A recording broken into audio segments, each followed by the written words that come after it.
మీరు ఒక్కటే ఆలోచించండి.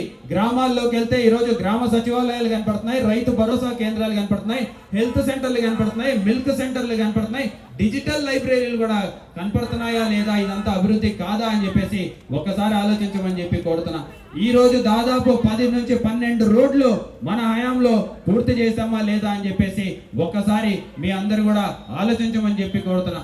అందుకనే మేమేమో ప్యాంప్లెట్ లో ఈ 3 సంవత్సరాల్లో మేము చేసినటువంటి అభివృద్ధిని మీకు పరిచయం చేసి మీకు చూపించి ఇవన్నీ మేము చేశామని చెప్పి గర్వంగా చెప్పుకునేటువంటి పరిస్థితిలో మేముంటే, మరి మీరే సజీవ సాక్షులు. ఇక్కడే గవర్నమెంట్ హాస్పిటల్ కూడా మనకు అతి సమీపంలో ఉంది.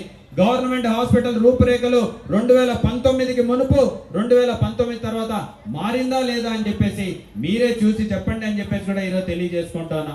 మరి ఇదే కాకుండా 5 ఆపరేషన్ థియేటర్లు కట్టించినాం, 2 ఆక్సిజన్ ప్లాంట్లు పెట్టినాం, ఒక డిఈఐసి అంటే మానసిక ఎదుగుదల సరిగ్గా లేని పిల్లల కోసం కూడా ఒక హాస్పిటల్ కట్టించిన ఘనత ఈరోజు వైఎస్ఆర్సీపీ పార్టీది కాదా అని చెప్పేసి ఈరోజు అడుగుతా ఉన్నా.